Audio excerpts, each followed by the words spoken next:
Far away, beyond the stars seen from Earth, there was a quiet planet called Valara. Its skies glowed with 3 moons, and its forests stretched farther than the eye could see. Rivers shone like silver threads, and crystal mountains reflected the sun in dazzling colors. The people of Valara, called the Valari, had lived there for thousands of years in peace. They were tall, slender beings with skin that shimmered faintly under light, like water touched by moonlight. The Valari loved harmony, music, and knowledge. They built great libraries filled with star maps and ancient songs. Their cities grew like gardens, blending with trees and rivers. The Valari did not believe in war. They had never needed weapons, for no enemy had come to them in countless generations. But peace, as always, was fragile. From the dark of space came a new terror: the Harrows. They were not living creatures. They were machines built to conquer and consume. No one knew where they had been made or if any living hand still controlled them. The Harrows were cold, tireless, and merciless. Wherever they landed, they stripped planets of metal, stone, and energy, leaving behind only ruins. When the Harrows found Valara, the Valari had no defense. Their song-filled towers fell to the machines' claws. Their forests burned under strange fire. The Valari tried to flee into caves, into mountains, and even across seas. But the Harrows were endless. The leaders of the Valari gathered in their shining council hall. The air trembled with fear. One elder spoke, her voice heavy with sorrow. "We have no armies. We have no weapons. We cannot resist the Harrows." Another elder raised his hands. "Then we must call out. There are voices in the stars beyond our reach. Perhaps someone will hear us." Long ago, before the Valari turned away from war, their ancestors had built a beacon. It was a great crystal tower buried deep under the capital. It had not been lit for 1,000 years. It was a relic of another age, a time when they still prepared for unknown dangers. Now, with no hope left, the Valari Council chose to awaken it. The beacon rose slowly from the earth like a mountain of light. Its crystal surface caught the sun and flung it into the sky. Ancient machines hummed as power returned to them. At its heart, a glowing sphere began to pulse, sending a message far beyond Valara's stars. The Valari wrote their message with care. It was not only a cry for help, but also a song of who they were. They described their people, their love of peace, their cities, and their gardens, and they begged, "To any who hear us, we are the Valari. We are under attack. We cannot fight. If you have mercy, if you have strength, come, save us." The beacon sent the song into the universe. The message flew across space for weeks, then months. It leapt from star to star, echoing through the galaxy. It was heard by many. On one world, the signal reached a race of merchants. They listened, then shook their heads. The Harrows cannot be stopped. To fight them is to throw lives into fire. They turned off the beacon's cry. On another world, warriors heard it. They were proud and strong, but they too had tasted defeat against the Harrows. They chose silence, for they feared another loss. The message spread further across nebulae, through silent voids, past stars that had burned for billions of years. Everywhere it went, there was fear. Everywhere there was silence. The Valari waited. Days passed. Weeks turned into months. Each dawn brought new fire from the Harrows. Each night more towers fell. Many began to lose hope. One young Valari child asked her mother, "Will anyone hear us?" The mother's eyes filled with tears. She could not answer, but the beacon did not stop. It sang steady and strong, carrying the voice of a broken people into the endless dark, and then far, far away, on a small blue planet with a single moon, the signal was heard: Earth. In a listening station high in the mountains, scientists worked through the night. At first they thought it was only static, some strange pulse of a dying star, but the signal repeated, again and again. Patterns formed. A voice emerged. The scientists froze. It was not random. It was language. Carefully they worked with machines, translators, and their own minds. They listened to the sorrow of the Valari. They heard the fear in every word. And they heard the plea, "Save us." On Earth, debates began. In meeting rooms and government halls, leaders spoke in heavy voices. "Why should we risk our people for a world we do not know?" One asked. "They are too far. We cannot even reach them in time," said another. But there were others who argued differently. "If we turn away, what does that make us? We have always wondered if we are alone in the universe. Now we know we are not, and the first words we hear from another people are a cry for help. Can we ignore that? For weeks, Earth struggled with the choice. The Valari waited. The Harrows attacked. The beacon sang. At last, Earth answered. A single word was sent back across the void. "We hear you." The Valari's council gathered when the message arrived. Their hearts trembled as the translation appeared in glowing letters across the chamber. For the first time in many dark months, the Valari wept with hope. Somewhere, across the stars, someone had listened. Someone had chosen not to turn away. The beacon's light glowed brighter. Its song no longer sounded only of sorrow, but also of new faith. The Valari did not know who these humans were, or what they could bring. They did not know if help would come in days or years or whether it would be enough. But they knew one truth. Their cry had been heard, and that was enough to keep their spirit alive as the Harrows drew ever closer. The signal from Valara had crossed the endless dark and reached Earth, and with it came a choice heavier than any before. For the first time in history, humanity had proof they were not alone. The words of the Valari echoed in every hall of power, every news station, every discussion among ordinary people. The world was divided. In one great hall of leaders, a man stood and spoke firmly. "We do not even know these beings. Why should our children bleed for strangers across the stars?" Another replied, her voice steady but full of fire. "If we ignore this, then what are we? If the first voice we hear in the galaxy is a cry for help and we turn our backs, we declare to the stars that Earth is selfish and cold." The debate spread across Earth. In schools, children asked teachers if humans would help. In cafes, workers spoke of hope and fear. On farms, people looked at the night sky and wondered if, far away, families like theirs were suffering. Scientists, soldiers, and thinkers were called together. They gathered in a mountain base where the signal had first been caught. There, the message of the Valari was played again and again. Their voices trembled with sorrow, but beneath the sorrow was something else: trust. They had sent their cry into the dark, believing someone would hear. One young scientist named Dr. Amina Saeed leaned over the table filled with star charts. Her eyes shone with determination. "We may not have great fleets. We may not match the weapons of other civilizations, but we have something they do not expect." The generals frowned. "And what is that?" She smiled faintly. "The beasts of Earth." At first, silence filled the room. Some thought she was joking. But she continued, her voice calm and sure. "Since the beginning of time, humans have fought side by side with animals. Dogs guarded our homes. Horses carried us across battlefields. Falcons hunted with us. Elephants carried burdens beyond human strength. On Earth, life grew fierce and clever, shaped by struggle. Our beasts carry instincts no machine can predict. If we give them protection, if we link them with us, they will be more than weapons. They will be partners in war." The room buzzed with arguments. Some laughed, but others leaned forward, curious. General Torres, an old soldier with sharp eyes, finally asked, "You mean send animals into space? With humans?" "Yes," Amina answered. "With armor, neural links, and exosuits designed to help them survive. Imagine a wolf pack running not on soil, but across alien plains, tearing into machines. Imagine an elephant armored and steady, striking down invaders no matter how strong. Imagine eagles that can cut through the sky and blind enemy sensors. This is not madness. This is humanity's oldest strength, our bond with life." The idea grew like fire. Engineers began sketching designs. Biologists listed species that could adapt. Soldiers volunteered to bond with animals, forming teams. Soon, training began. In a vast facility, cages and arenas were filled not with prisoners, but with Earth's chosen beasts. Lions roared as armor was gently fitted to their frames. Wolves padded silently, their golden eyes watching the humans who would be their partners. Elephants lifted their trunks, feeling the weight of great cannons placed carefully on their backs. Falcons spread their wings, now tipped with shining blades. The handlers moved with care and respect. These were not tools, they were companions. Every human chosen for the mission had grown with animals, trusted them, loved them. They did not force the beasts. Instead, they worked together, forming bonds that went deeper than words. A young soldier named Marcus Hale stood in the training field with a black wolf at his side.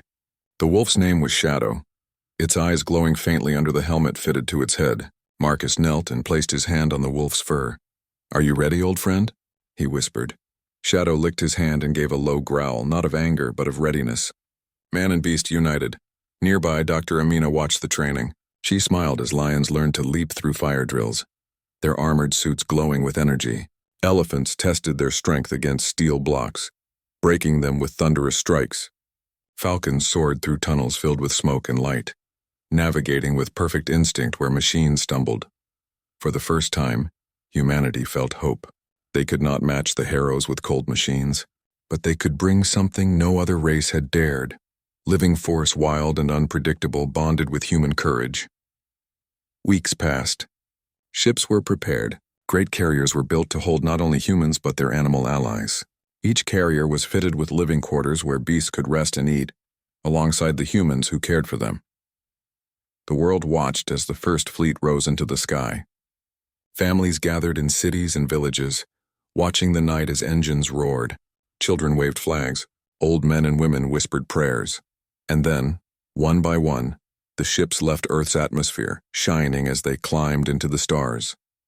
Among them, Marcus stood at the window with Shadow by his side. The wolf pressed its head against Marcus's leg as if to remind him he was not alone. Dr. Amina watched too, her heart racing. She had believed in this plan when others laughed. Now it was real. The fleet set its course for Valara, guided by the beacon still shining across the stars. It would be a long journey, but each passing day brought them closer. Meanwhile, on Valara, the Valari continued to fight for survival. Their cities crumbled under the endless march of the harrows. Families hid in caves, singing old songs to keep courage alive. One elder, standing before the beacon, whispered softly, "We sent our call into the stars. Will anyone come?" And far away, ships filled with humans and beasts flew through the void carrying Earth's answer. They would not come with endless fleets of warships. They would not come with machines cold and predictable. They would come with something older, something fiercer. They would come with lions and wolves, with elephants and falcons, with dogs loyal and strong, with the bond between humanity and Earth's beasts. And when they arrived, the galaxy would see something it had never seen before. The Valari's call had been heard. Earth was coming. The journey from Earth to Valara was long. Days turned into weeks as the fleet of human ships cut through the dark. Inside those ships, humans and beasts trained together every single day. In one chamber, lions leapt across platforms while their handlers guided them with hand signals and soft commands.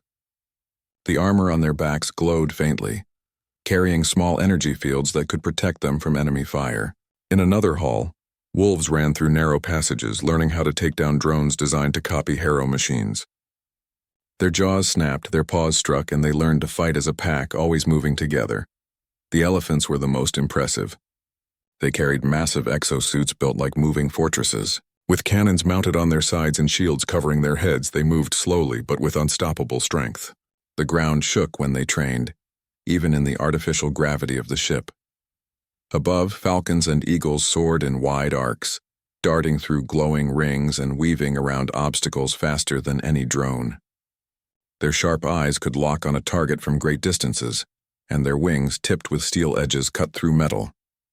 Humans and animals worked side by side, learning to trust each other even more. The neural link helmets helped, but it was not technology alone. It was the bond of loyalty, the silent trust built over centuries of life together on Earth. As the fleet neared Valara, tension grew. The humans gathered in the main command chamber, watching as the image of the planet appeared on the screens. Valara was beautiful, even from far away. Oceans sparkled under its 3 moons. Forests stretched like green carpets across its continents. But the beauty was scarred. Columns of black smoke rose into space. Fires burned in the great cities. Strange shadows moved across the surface, harrows swarming like ants. A silence fell over the chamber. Dr. Amina Saeed looked at the sight with heavy eyes. "We are not too late," she whispered. "They are still fighting to survive." General Torres stood tall. "Then we will give them hope." He turned to the crew. "Prepare the descent." The order spread through the ships. Soldiers checked their weapons.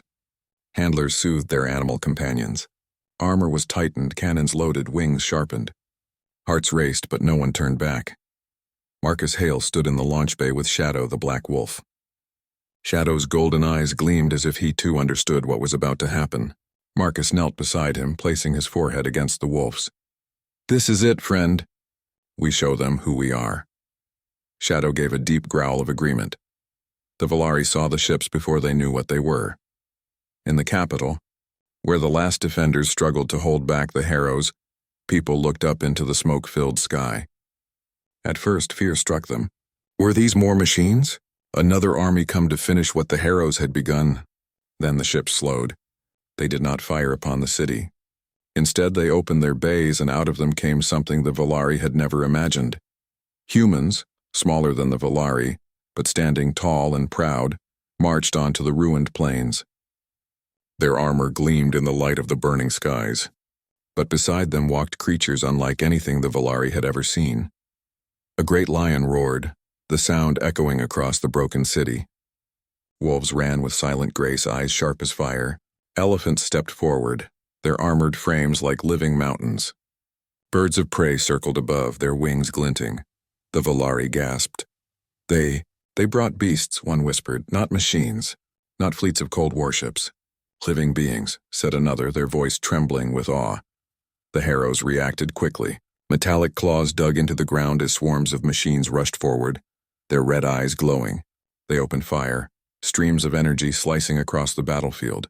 The humans charged. The first clash shook the land. Wolves leapt at Harrow machines, knocking them off balance before tearing at their joints. Lions slammed into the metal invaders, their armored claws ripping through steel. Elephants lowered their heads and charged, crashing into the Harrow lines, tossing machines into the air like broken toys. Above, falcons and eagles struck from the skies, cutting sensors and blinding the enemy. Marcus ran with Shadow at his side. His rifle fired bursts of light while Shadow darted forward, leaping at a Harrow drone that threatened to flank them. Together, man and beast fought as one. The Volari watched in shock and amazement. The Harrows had fought many worlds, but never had they faced this. Living power, wild and untamed, guided by human courage. The battle raged for hours. The ground shook under the weight of elephants charging again and again. Wolves and dogs tore through the enemy in coordinated packs. Lions roared, their voices carrying across the battlefield and shaking the courage of even machines. Birds rained down destruction from above, darting away before the Harrows could strike back. General Torres stood at the command post, directing the fight with calm authority. Keep moving. Never give them time to regroup. The Harrows think in patterns. Break their patterns. Dr. Amina watched as her vision came to life.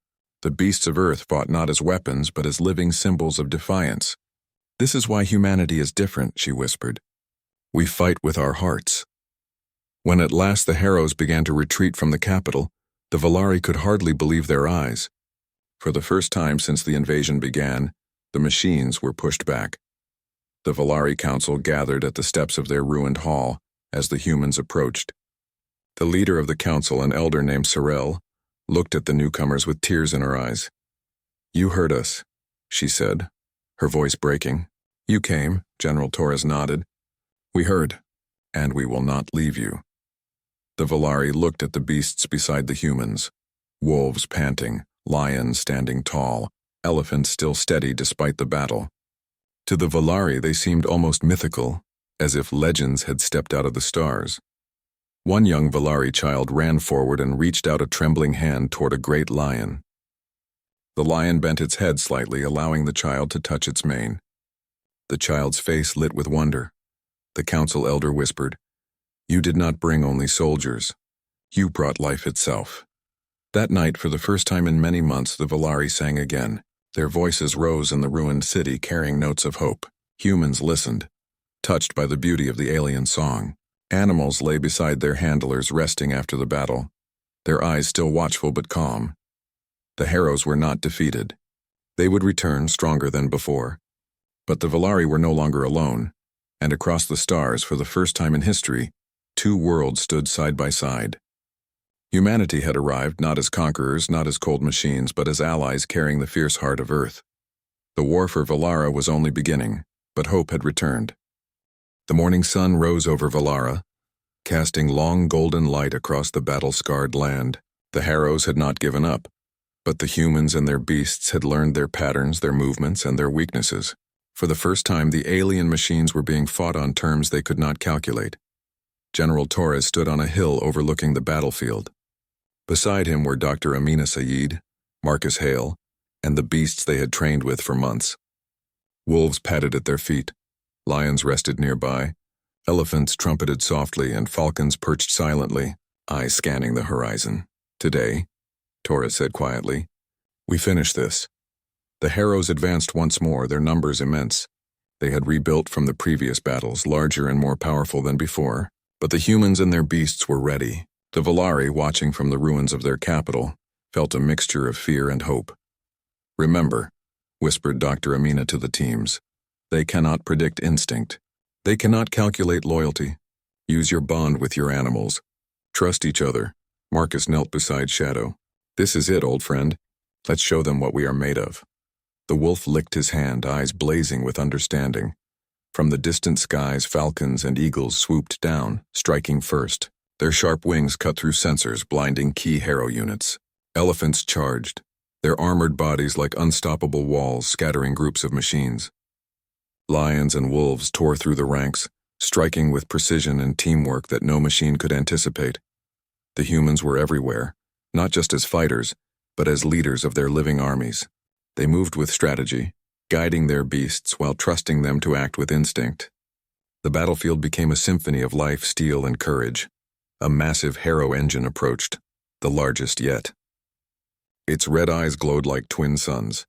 The ground shook as it moved, each step sending tremors through the plains.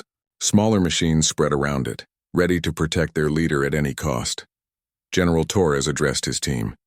"All units focus on the engine. Distract, divide, and destroy. We take it down together." Titan, the largest elephant, lowered its head and charged, followed by lions leaping onto its sides and wolves darting around its massive legs. Falcons struck from above, cutting wires and damaging the engine's sensors. Marcus and Shadow ran along the battlefield, using every opening to strike weak points.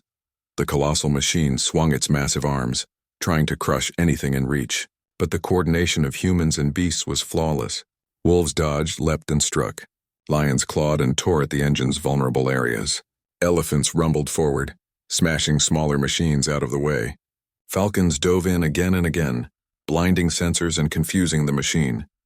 The battle reached its climax. Marcus leapt onto the engine's side with Shadow at his heels. Together, they tore at exposed cables while Marcus fired precise shots at the engine's power core. Sparks flew and the massive machine stumbled, shaking the ground with its roar.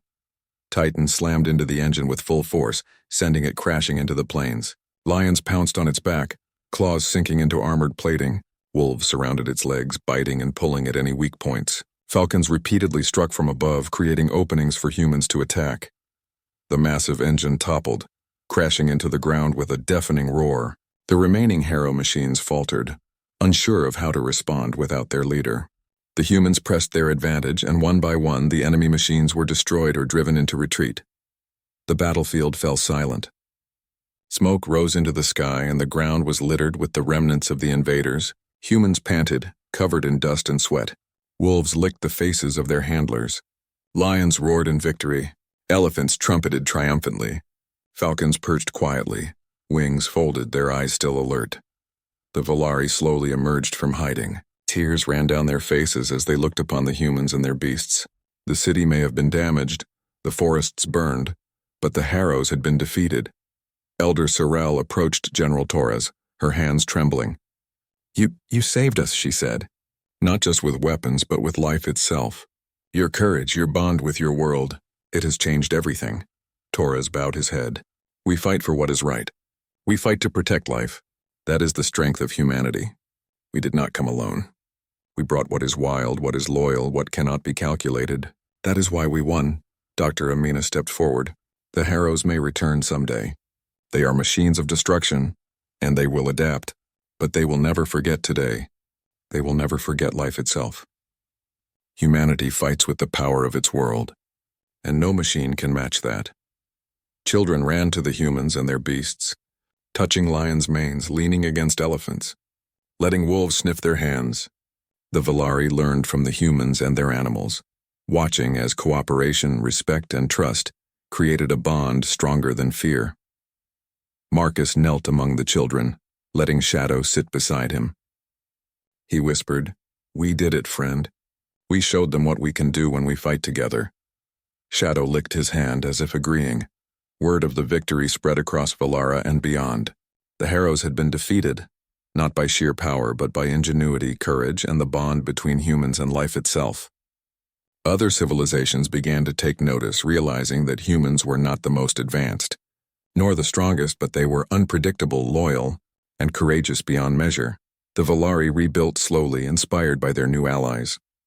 Humans taught them how to bond with animals, how to work together as partners rather than tools. The forests and cities of Valara began to recover, and hope returned to a planet that had nearly lost everything.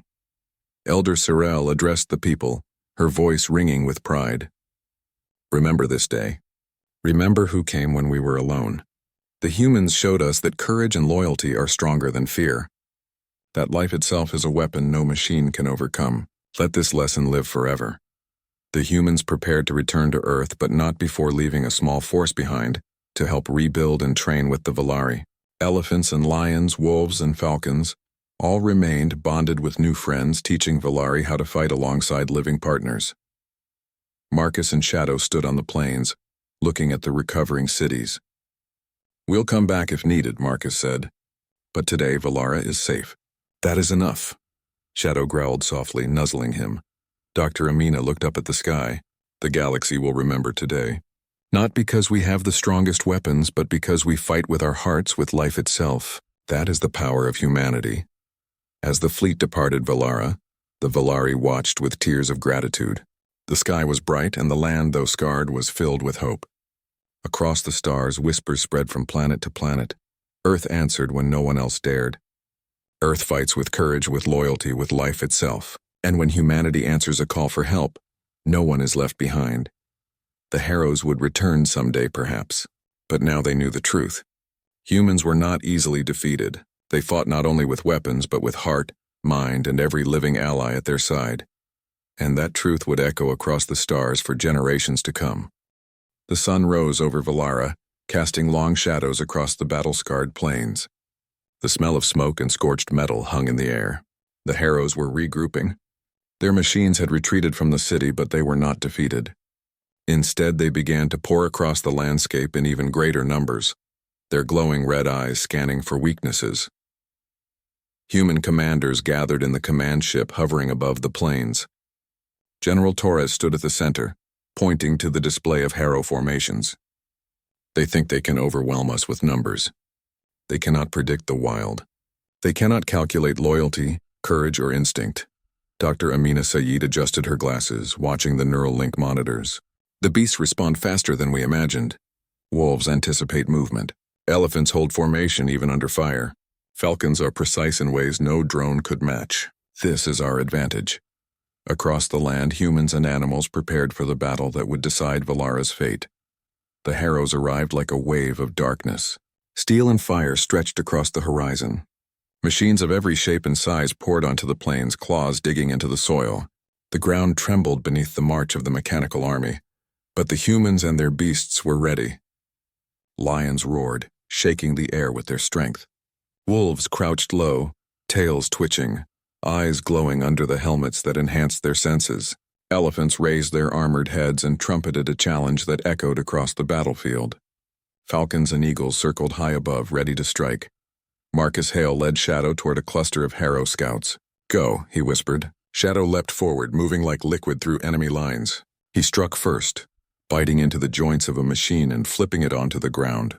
Marcus fired his energy rifle, disabling the sensors of nearby drones. Wolves moved as a single unit, their pack instinct amplified by the neural links. They flanked Harrow machines, circling them before attacking simultaneously. Lions charged, tearing through steel plating with precision and power. Elephants moved steadily, unstoppable and determined, crushing the enemy underfoot. Falcons dived from the sky, blinding the machines and cutting wires with their steel-tipped wings. The Valari watched from a safe distance. Their hearts swelled with hope and amazement. Machines that had terrified their people for months now struggled against the unthinkable.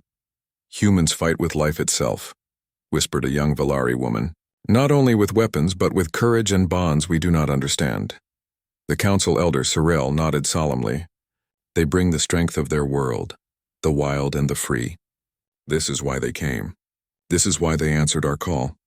Meanwhile, the Harrows adapted. Massive machines, taller than elephants with armor thicker than steel walls, advanced toward the humans. They fired energy beams, crushing rocks and sending earth flying. They moved as if controlled by a single mind, calculating every possible strike. The humans and beasts did not falter. Marcus and Shadow sprinted toward one of the massive Harrow engines. Shadow leapt onto the machine's side, tearing at cables with his powerful jaws. Marcus aimed for the engine's power core, firing in short bursts to weaken its shield. An elephant named Titan raised its armored trunk and slammed it into a group of Harrow soldiers. The ground shook and machines flew into the air like broken toys. Behind Titan, lions and wolves pressed the attack, their coordination flawless. Even the falcons played their part. One dove strayed into the engine's sensors, their steel-tipped wings slicing through lenses. The massive machine stumbled, momentarily blinded, giving the humans and beasts a chance to strike again. The battle raged all day.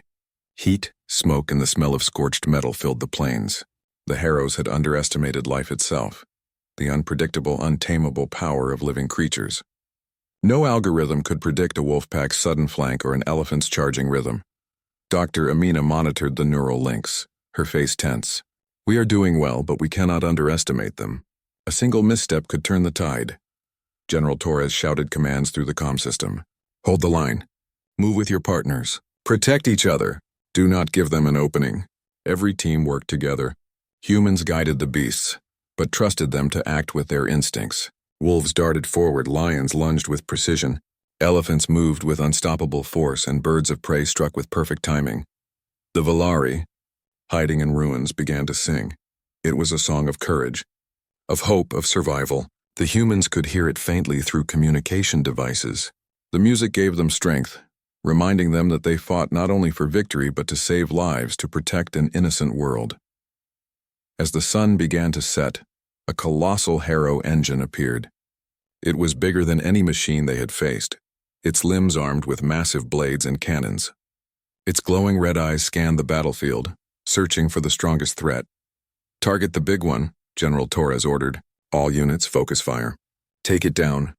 Marcus felt Shadow tense beside him. He whispered, "This is it, Shadow, together."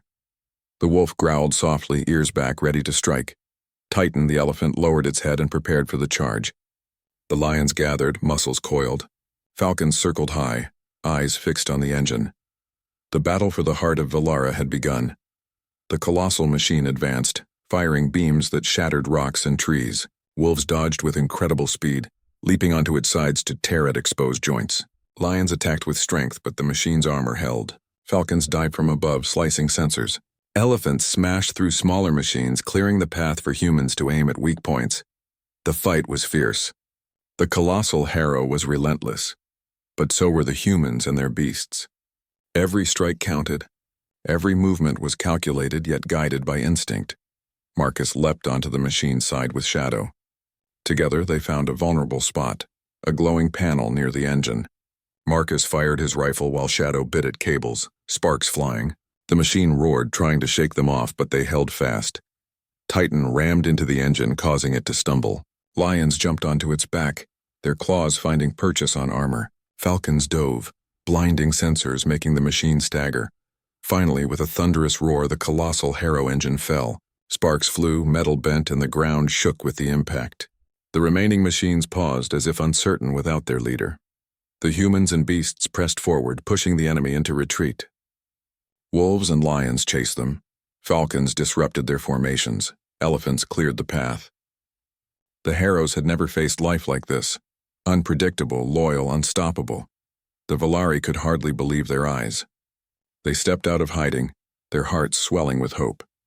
Their city may be in ruins, but the Harrows had been beaten back for the first time. Elder Surreal approached General Torres. Your people, your beasts. They are more than warriors. They are legends. General Torres nodded, exhausted but proud.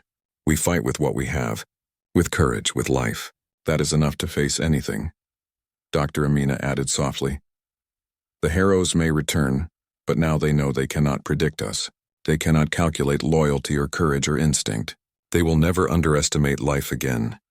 Night fell over the battlefield. Fires burned, but there was laughter too. Of humans, of Valari, and of the beasts resting after the fight. Wolves curled beside their handlers, Lions lay beneath trees, elephants trumpeted softly in victory, and falcons perched quietly on human shoulders. For the first time, Valara felt alive again. The harrows were dangerous, but hope had returned. Humans had shown that life itself could be a weapon, that courage could turn the tide, and that bonds between species could defeat even the most terrifying machines. And somewhere across the stars, the message from Earth had proven true. When humanity answers a call for help, they do not come alone.